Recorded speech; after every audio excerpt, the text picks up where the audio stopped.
पहले बात गुजरात के, जहां पर प्रधानमंत्री नरेंद्र मोदी आज गुजरात के दौरे पर रहे, जहां पर उन्होंने री इन्वेस्टमेंट मीट में 2047 को लेकर अपने विजन को दुनिया के सामने रखा। देखिए।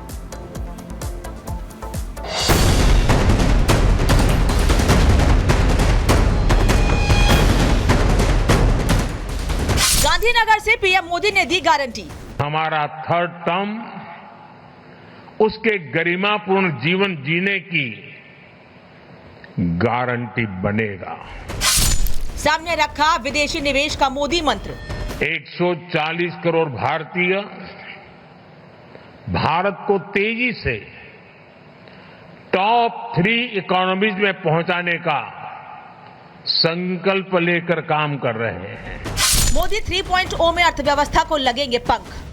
140 करोड़ भारतवासियों को भरोसा है, पिछले 10 साल में जो पंख लगे हैं वो इस थर्ड टर्म में एक नई उड़ान भरेंगे। गुजरात के गांधीनगर में पीएम मोदी ने आज चौथे global re invest renewable energy investors meet का उद्घाटन किया। इस दौरान पीएम मोदी ने समिट में कई कंपनियों के स्टार्टअप को देखा, रोजगार के क्षेत्र में कैसे आगे बढ़ेंगे इस पर चर्चा की और फिर कार्यक्रम को संबोधित किया। इस दौरान पीएम मोदी ने भारत को विकसित बनाने के लिए अपना विजन सबके सामने रखा।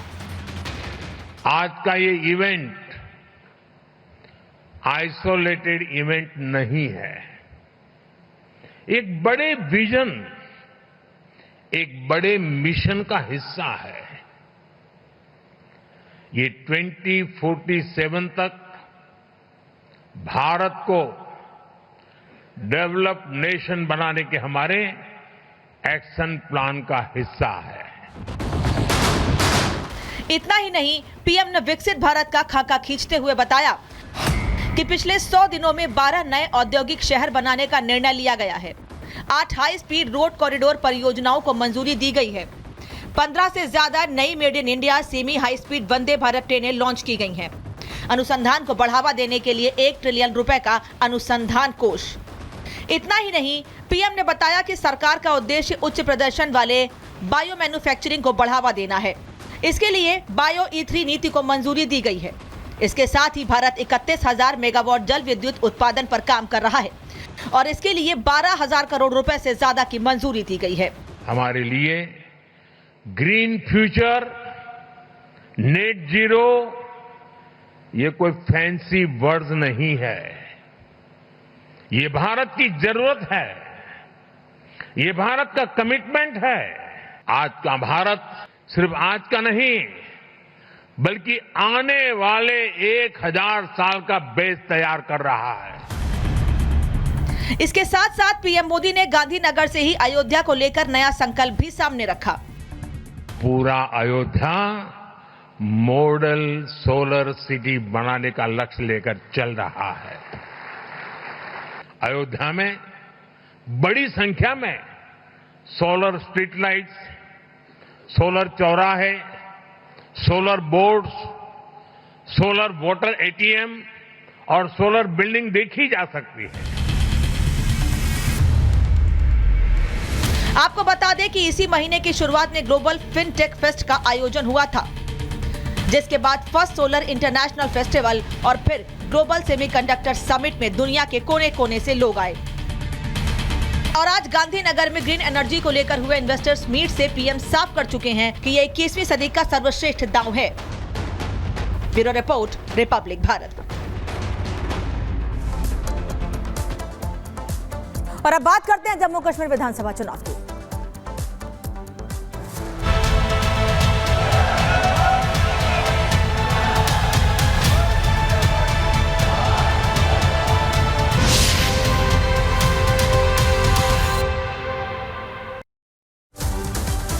जम्मू कश्मीर के लिए 18 सितंबर को पहले चरण का मतदान होना है, जिसको लेकर भारतीय जनता पार्टी ने अपनी पूरी ताकत झोंक दी है। यही वजह है कि आज गृह मंत्री अमित शाह अलग अलग जगहों पर रैलियां कर रहे हैं और बता रहे हैं लोगों को कि अगर बीजेपी की सरकार आती है तो कैसे उनके हक में काम करेगी। तैयारियां तमाम पूरी हो चुकी हैं। अब देखना यह है कि आखिर जनता किसके दावों पर भरोसा करती है। इस रिपोर्ट को देखिए।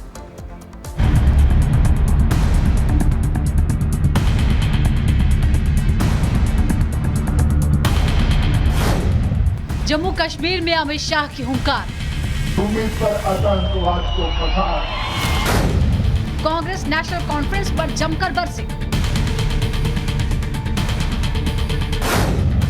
अनुच्छेद 370 लौटेगा या नहीं, अमित शाह ने बता दिया। किश्तवाड़ में अमित शाह ने चुनावी रैली की तो उनके निशाने पर कांग्रेस और नेशनल कॉन्फ्रेंस ही रही।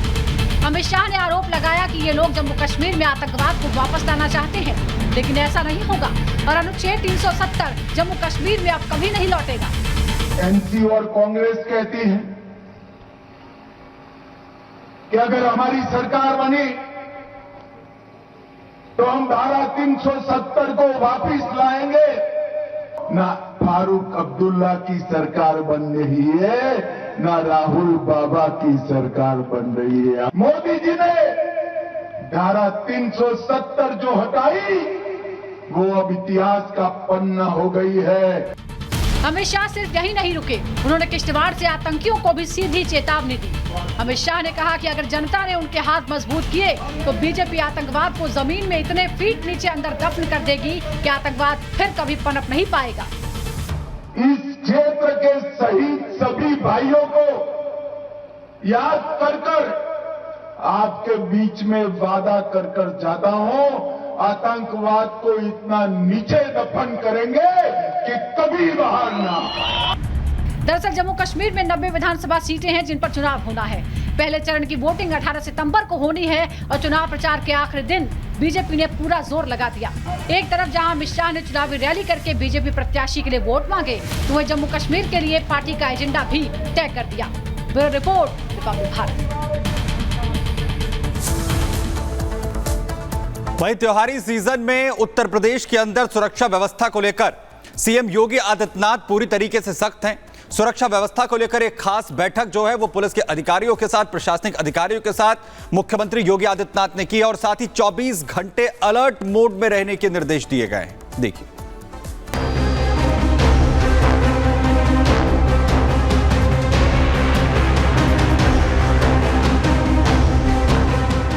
त्योहारों का मौसम है और ऐसे में सबसे ज्यादा जरूरत होती है चुस्त दुरुस्त कानून व्यवस्था की।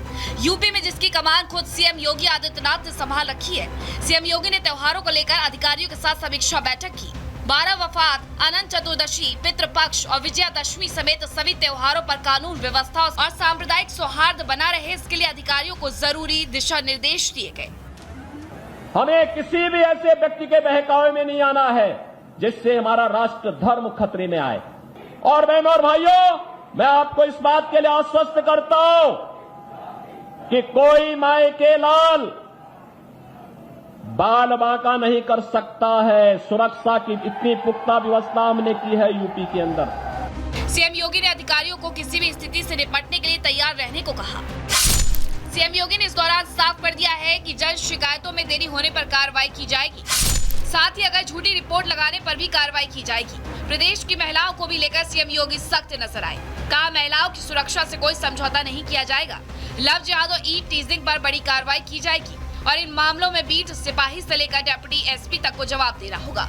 बैठक के दौरान सीएम योगी ने अराजक तत्वों के साथ कठोरता से निपटने के निर्देश भी दिए। सीएम योगी ने पुलिस अधिकारियों को 24 घंटे अलर्ट मोड पर रहने को कहा, साथ ही फुट पेट्रोलिंग के भी निर्देश दिए। सभी त्योहारों को शांति और सौहार्दपूर्ण संपन्न कराने के लिए कड़े एक्शन लेने के लिए तैयार रहने के लिए कहा। Bureau report, Republic Bharat.